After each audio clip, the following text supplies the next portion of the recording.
Ternyata makin lama itu makin banyak bermunculan orang-orang yang mengaku sebagai Habib dan sekaligus mengaku sebagai dzurriyyah atau keturunan Kanjeng Nabi. Kalau cuma mengaku sebagai Habib saja itu sih tidak begitu masalah ya. Tapi sudah mengaku sebagai Habib, masih mengaku juga sebagai keturunan Kanjeng Nabi. Ini ada video dari seorang Habib. Sama menghina Rasul kakeknya, betul? Kalau dihubungkan berlaku hadis sebaliknya, siapa yang berbuat kejahatan dengan anak cucuku, lalu anak cucuku tidak sempat membalas semua kejahatannya di dunia, maka dengarkan aku kakeknya akan membalas semua kejahatannya nanti pada hari kiamat. Kalau sudah Nabi yang marah begitu, kita mau cari pertolongan dari siapa? Jadi di sini sosok Kanjeng Nabi itu ditampilkan sebagai sosok yang pemarah, yang galak, yang garang, yang akan membalaskan anak cucunya yang ketika di dunia itu disakiti kemudian tidak bisa membalas. Padahal Kanjeng Nabi itu kan rahmatan lil alamin ya. Kanjeng Nabi itu sangat belas kasih kepada seluruh umat manusia yang ada di dunia ini. Kita lanjut dulu. Lalu hadis yang selanjutnya di bawahnya saya baca dalam kitab itu, Nabi yang menjamin arba'atun, kata Nabi ada 4. Ana, saya musyafa'un lakum yaumal qiyamah. Ada 4 orang, saya pastikan kata Nabi, 4 orang ini aku yang akan langsung memberikan syafaat kepada mereka. Ternyata 4 orang itu ranking pertama adalah al-mukrim li dzurriyyati. Kata Nabi, orang yang pandai memuliakan keturunanku. Lalu bagaimana nasib orang yang menghina para habaib, yang nggak ngakuin habaib, mimpi dapat syafaat dari kakeknya. Jadi seperti ini ya penjelasan mereka. Terus soal Habib ini kan sudah jelas ya, sebagaimana penelitian dari Kiai Imaduddin Utsman dari Banten bahwa mereka itu nasabnya terputus dan tidak tersambung kepada Kanjeng Nabi.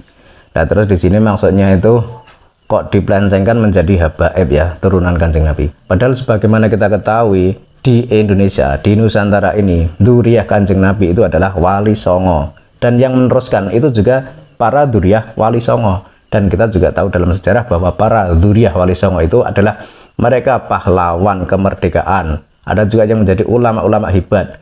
Kemudian kalau kelompok Ba'alawi dari Yaman, ini kan datangnya belakangan pada masa kolonial Belanda. Jadi jauh banget ya. Kemudian soal Wali Songo, ini juga ada bukti otentik, ada juga kitab nasab yang bisa dikonfirmasi di negara masing-masing. Jadi kalau misalkan Ba'alawi ini masih ngotot mengaku sebagai cucu Nabi, yaitu dari jalur mana kan gitu ya. Terus Wali Songo ini kan memang selama ini menyembunyikan diri ya, menyembunyikan nasabnya ya. Hal itu karena berhubungan dengan masa penjajahan. Sebab pada masa penjajahan kala itu para dzurriyyah Wali Songo itu diburu oleh para penjajah untuk dihabisi. Keluarganya, hartanya. Sebab apa? Karena mereka itu adalah para pejuang kemerdekaan yang gigih membela nusa bangsa, melepaskan diri bangsa ini dari jajahan kolonial Belanda. Jadi sampai segitunya penjajah Belanda itu kepada para dzurriyyah Wali Songo. Sampai-sampai para dzurriyyah Wali Songo itu menyembunyikan nasab mereka agar tidak ketahuan bahwa mereka itu adalah dzurriyyah Kanjeng Nabi. Makanya kalau sekarang ada orang-orang mengaku sebagai cucu Nabi dan dengan mudah mengatakan aku cucu Nabi, aku dzurriyyah Nabi, ya ini perlu dipertanyakan ya. Sebab kalau yang sering kita lihat selama ini, kalau orang itu mempunyai kemuliaan otomatis akan merasa malu. Malu kenapa? Karena orang lain pasti akan menghormati kita. Jadi ada rasa risih, ada rasa malu. Nah kalau yang ini kan, kalau oknum Habib ini kan malah berbeda, malah justru meminta orang itu agar menghormati dirinya. Ini kan sudah jelas tidak sesuai dengan ajaran Kanjeng Nabi. Karena ajaran Kanjeng Nabi itu kalau kita itu dihormati orang, maka kita harusnya menghormati lebih baik dari orang tersebut. Kalau kita dibuat baik oleh orang lain, maka kita harus berbuat baik pada orang tersebut, melebihi orang tersebut berbuat baik kepada kita. Nah ini beda. Jadi malah orang lain disuruh atau diminta untuk menghormati kita, sementara kita tidak balas menghormati mereka. Bahkan dalam beberapa ceramah oknum Habib malah mengatakan bahwa dirinya itu majikan, yang berarti secara tidak langsung menganggap orang pribumi sebagai budak. Ini kan sudah bertentangan dengan ajaran Islam dan ajaran Kanjeng Nabi. Karena Kanjeng Nabi itu diutus ke dunia, itu salah satu fungsinya adalah untuk menghapus perbudakan. Karena perbudakan itu adalah tindakan yang tidak manusiawi.